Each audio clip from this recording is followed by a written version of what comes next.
Hello! J'espère que tout va bien pour vous aujourd'hui et que votre journée se passe toujours correctement. Je vous retrouve pour la lecture du jour et aujourd'hui c'est la lecture qui s'adresse aussi bien aux adultes qu'aux enfants. Donc j'ai décidé de vous lire le premier livre, un extrait du premier livre que j'ai lu quand j'étais petite fille, que j'ai lu comme une grande toute seule. Il s'agit d'un livre de la comtesse de Ségur, évidemment, comme pour beaucoup de personnes, j'imagine. Et il s'agit donc des petites filles modèles. Voilà, donc j'espère que cette lecture vous plaira et je vous retrouve tout à l'heure. Camille punie. Il y avait à une lieue du château de Fleurville une petite fille âgée de 6 ans qui s'appelait Sophie.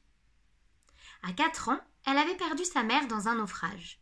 Son père se remaria et mourut aussi peu de temps après. Sophie resta avec sa belle-mère, Madame Fichini. Elle était revenue habiter une terre qui avait appartenu à Monsieur de Réan, père de Sophie. Il avait pris plus tard le nom de Fichini, que lui avait légué, avec une fortune considérable, un ami mort en Amérique. Madame Fichini et Sophie venaient quelquefois chez Madame de Fleurville. Nous allons voir si Sophie était aussi bonne que Camille et Madeleine. Un jour que les petites sœurs et Marguerite sortaient pour aller se promener, on entendit le roulement d'une voiture. Et, bientôt après, une brillante calèche s'arrêta devant le perron du château. Madame Fichini et Sophie en descendirent. « Bonjour, Sophie, dirent Camille et Madeleine. Nous sommes bien contentes de te voir. Bonjour, madame, ajoutèrent-elles en faisant une petite révérence. Bonjour, mes petites. Je vais au salon voir votre maman. Ne vous dérangez pas de votre promenade. Sophie vous accompagnera. Et vous, mademoiselle, ajouta-t-elle en s'adressant à Sophie d'une voix dure et d'un air sévère, soyez sage, sans quoi vous aurez le fouet au retour. Sophie n'osa pas répliquer. Elle baissa les yeux. Madame Fichini s'approcha d'elle, les yeux étincelants. Vous n'avez pas de langue pour répondre, petite impertinente? Oui, maman, s'empressa de répondre Sophie. Madame Fichini jeta sur elle un regard de colère, lui tourna le dos et entra au salon. Camille et Madeleine étaient restées stupéfaites. Marguerite s'était cachée derrière une caisse d'oranger. Quand Madame Fichini eut fermé la porte du salon, Sophie leva lentement la tête, s'approcha de Camille et de Madeleine et dit tout bas « Sortons, n'allons pas au salon, ma belle-mère y est. » Camille. Pourquoi ta belle-mère t'a-t-elle grondée, Sophie? Qu'est-ce que tu as fait? Sophie. Rien du tout. Elle est toujours comme cela. Madeleine. Allons dans notre jardin où nous serons bien tranquilles. Marguerite, viens avec nous. Sophie apercevant Marguerite. Ah, qu'est-ce que c'est que cette petite? Je ne l'ai pas encore vue. Camille. C'est notre petite amie et une bonne petite fille. Tu ne l'as pas encore vue parce qu'elle était malade quand nous avons été te voir et qu'elle n'a pu venir avec nous. J'espère, Sophie, que tu l'aimeras. Elle s'appelle Marguerite. Madeleine raconta à Sophie comment elles avaient fait connaissance avec Madame de Rosebourg. Sophie embrassa Marguerite et toutes quatre coururent au jardin. Sophie. Les belles fleurs, mais elles sont bien plus belles que les miennes. Où avez-vous eu ces magnifiques œillets, ces beaux géraniums et ces charmants rosiers? Quelle délicieuse odeur! Madeleine. C'est Madame de Rosebourg qui nous a donné tout ça. Marguerite. Prenez garde, Sophie. Vous écrasez un beau fraisier. Reculez-vous. Sophie. Laissez-moi donc. Je veux sentir les roses. Marguerite. Mais vous écrasez les fleurs de Camille. Il ne faut pas écraser les fraises de Camille. Sophie. Et moi, je te dis de me laisser tranquille, petite sotte. Et comme Marguerite cherchait à préserver les fraises en tenant la jambe de Sophie, celle-ci la poussa avec tant de colère et si rudement que la pauvre Marguerite alla rouler à 3 pas de là. Aussitôt que Camille vit Marguerite par terre, elle s'élança sur Sophie et lui appliqua un vigoureux soufflet. Sophie se mit à crier. Marguerite pleurait. Madeleine cherchait à les apaiser.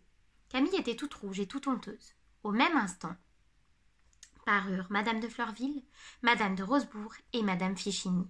Madame Fichini commença par donner un bon soufflet à Sophie qui criait. Sophie criant. « Cela m'en fait 2, cela m'en fait 2 !» Madame Fichini. « De quoi, petite sotte ?» Sophie. « 2 soufflets qu'on m'a donnés. » Madame Fichini lui donna encore un soufflet. « Tiens, voilà le second pour ne pas te faire mentir. » Camille. « Elle ne mentait pas, madame, c'est moi qui lui ai donné le premier. » Madame Fichini regarda Camille avec surprise. Madame de Fleurville. « Que dis-tu, Camille? Toi si bonne, tu as donné un soufflet à Sophie qui vient en visite chez toi. » Camille les yeux baissés. « Oui, maman. » Madame de Fleurville avec sévérité. « Et pourquoi t'es-tu laissée emporter à une pareille brutalité? » Camille. « Parce que Sophie écrasait mes fraises. » Marguerite. « Non, ce n'est pas cela, c'est pour me... » Camille. « Si fait, c'est pour mes fraises. » Tais-toi, je t'en prie. Marguerite. Je ne veux pas qu'on te croie méchante quand c'est pour me défendre que tu t'es mise en colère. Camille. Je t'en supplie, ma petite Marguerite. Tais-toi jusqu'après le départ de madame Fichini. Marguerite baisa la main de Camille et se tut. Madame de Fleurville voyait bien qu'il s'était passé quelque chose qui avait excité la colère de Camille, toujours si douce. Mais elle devinait qu'on ne voulait pas le raconter, par égard pour Sophie. Pourtant, elle voulait donner satisfaction à madame Fichini et punir Camille de cette vivacité inusitée. Elle lui dit d'un air mécontent. « Montez dans votre chambre, mademoiselle. Vous ne descendrez que pour dîner et vous n'aurez ni dessert ni plat sucré. » Camille fondit en larmes et se disposa à obéir à sa maman. Avant de se retirer, elle s'approcha de Sophie et lui dit « Pardonne-moi, Sophie, je ne recommencerai pas, je te le promets. » Sophie, qui au fond n'était pas méchante, embrassa Camille et lui dit tout bas « Merci, ma bonne Camille, de n'avoir pas dit que j'avais poussé Marguerite. Ma belle-mère m'aurait fouettée jusqu'au sang. » Camille lui serra la main et se dirigea en pleurant vers la maison. Madeleine et Marguerite pleuraient à chaudes larmes de voir pleurer Camille. Marguerite avait bien envie d'excuser Camille en racontant ce qui s'était passé. Mais elle se souvint que Camille l'avait priée de n'en pas parler. « Méchante Sophie, se disait-elle, c'est elle qui ait causé tant de chagrin à ma pauvre petite Camille. Je la déteste. » Madame Fichini remonta en voiture avec Sophie, qu'on entendit crier quelques instants après. On supposa que sa belle-mère la battait. On ne se trompait pas, car à peine en voiture, madame Fichini s'était mise à gronder Sophie, et pour terminer sa morale, elle lui avait tiré fortement les cheveux. À peine furent-elles parties que Madeleine et Marguerite racontèrent à madame de Fleurville comment et pourquoi Camille s'était emportée contre Sophie. Cette explication diminue beaucoup sa faute, mes enfants, mais elle a été coupable de s'être laissée aller à une pareille colère. Je lui permets de sortir de sa chambre, pourtant elle n'aura ni dessert ni plat sucré. Madeleine et Marguerite coururent chercher Camille et lui dirent que sa punition se bornait à ne pas manger de dessert et de plat sucré. Camille soupira et resta bien triste. C'est qu'il faut bien avouer que la bonne, la charmante Camille avait un défaut. Elle était un peu gourmande. Elle aimait les bonnes choses, et surtout les fruits. Elle savait que justement ce jour-là, on devait servir d'excellentes pêches et du raisin que son oncle avait envoyé de Paris. Quelle privation de ne pas goûter à cet excellent dessert dont elle s'était faite une fête. Elle continuait donc d'avoir les yeux pleins de larmes. « Ma pauvre Camille, lui dit Madeleine, tu es donc bien triste de ne pas avoir de dessert. » Camille pleurant. « Cela me fait de la peine de voir tout le monde manger le beau raisin et les belles pêches que mon oncle a envoyées et de ne pas même y goûter. » Madeleine. « Eh bien, ma chère Camille, je n'en mangerai pas non plus, ni de plat sucré. Cela te consolera un peu ?» Camille. « Non, ma chère Madeleine, je ne veux pas que tu te prives pour moi.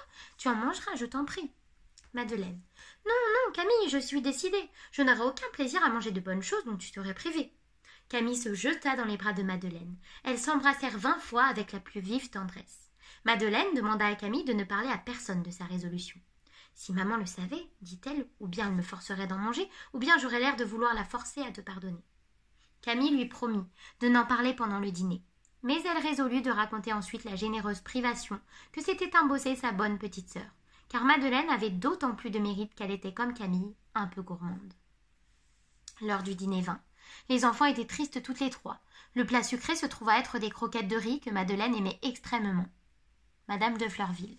« Madeleine, donne-moi ton assiette que je te serve des croquettes. » Madeleine. « Merci maman, je n'en mangerai pas. » Madame de Fleurville. « Comment? Tu n'en mangeras pas, toi qui les aimes tant. » Madeleine. « Je n'ai plus faim, maman. » Madame de Fleurville. « Tu m'as demandé tout à l'heure des pommes de terre, et je t'en ai refusé parce que je pensais aux croquettes de riz que tu aimes mieux que tout autre plat sucré. » Madeleine, embarrassée et rougissante. « J'avais encore un peu faim, maman, mais je n'ai plus faim du tout. » Madame de Fleurville regarde d'un air surpris Madeleine rouge et confuse. Elle regarde Camille, qui rougit aussi et qui s'agite, dans la crainte que Madeleine ne paraisse capricieuse et ne soit grondée. Madame de Fleurville se doute qu'il y a quelque chose qu'on lui cache et n'insiste plus. Le dessert arrive. On apporte une superbe corbeille de pêche et une corbeille de raisin. Les yeux de Camille se remplissent de larmes. Elle pense avec chagrin que c'est pour elle que sa sœur se prive de si bonnes choses. Madeleine soupire en jetant sur les 2 corbeilles des regards d'envie. « Veux-tu commencer par le raisin ou par une pêche, Madeleine ?» demanda madame de Fleurville. « Merci, maman, je ne mangerai pas de dessert. »« Mange au moins une grappe de raisin, dit madame de Fleurville de plus en plus surprise. Il est excellent. »« Non, maman, répondit Madeleine qui se sentait faiblir à la vue de ces beaux fruits dont elle respirait le parfum. Je suis fatiguée, je voudrais me coucher. Tu n'es pas souffrante, chère petite lui demanda sa mère avec inquiétude. Non, maman, je me porte très bien, seulement je voudrais me coucher. Et Madeleine, se levant, alla dire adieu à sa maman et à Madame de Rosebourg. Elle allait embrasser Camille quand celle-ci demanda d'une voix tremblante à Madame de Fleurville la permission de suivre Madeleine. Madame de Fleurville, qui avait pitié de son agitation, le lui permit. Les deux sœurs partirent ensemble. 5 minutes après, tout le monde sortit de table. On trouva dans le salon Camille et Madeleine s'embrassant et se serrant dans les bras l'une de l'autre. Madeleine quitta enfin Camille et monta pour se coucher. Camille était restée au milieu du salon, suivant des yeux Madeleine et répétant « Cette bonne Madeleine, comme je l'aime, comme elle est bonne. » « Dis-moi donc, Camille, demanda Madame de Fleurville, ce qui passe par la tête de Madeleine. Elle refuse le plat sucré, elle refuse le dessert et elle va se coucher 1 heure plus tôt qu'à l'ordinaire. Si vous saviez, ma chère maman, comme Madeleine m'aime et comme elle est bonne. Elle a fait tout cela pour me consoler, pour être privée comme moi. Et elle est allée se coucher parce qu'elle avait peur de ne pouvoir résister au raisin, qui était si beau et qu'elle aime tant. Viens la voir avec moi, Camille. Allons l'embrasser, s'écria Madame de Fleurville. Avant de quitter le salon, elle alla dire quelques mots à l'oreille de Madame de Rosebourg qui passa immédiatement dans la salle à manger. Madame de Fleurville et Camille montèrent chez Madeleine qui venait de se coucher. Ses grands yeux bleus étaient fixés sur un portrait de Camille auquel elle souriait. Madame de Fleurville s'approcha de son lit, la serra tendrement dans ses bras et lui dit « Ma chère petite, ta générosité a racheté la faute de ta sœur et effacé la punition. Je lui pardonne à cause de toi et vous allez toutes deux manger des croquettes, du raisin et des pêches que j'ai apportées. » Au même moment, Élisa la bonne entra, apportant des croquettes de riz sur une assiette, du raisin et des pêches sur une autre. Tout le monde s'embrassa. Madame de Fleurville descendit pour rejoindre Madame de Rosebourg. Camille raconta à Élisa combien Madeleine avait été bonne. Toutes deux donnèrent à Élisa une part de leur dessert, et après avoir bien causé, s'être bien embrassées, avoir fait leur prière de tout leur cœur, Camille se déshabilla et toutes deux s'endormirent pour rêver soufflé, gronderie, tendresse, pardon et raisin. Voilà pour la petite lecture adulte et enfant du jour. J'espère que celle-ci vous a un peu replongé en enfance et vous a fait sourire. J'espère que vous allez bien et que votre entourage se porte correctement. Je vous embrasse et je vous retrouve demain pour la prochaine lecture. Bye!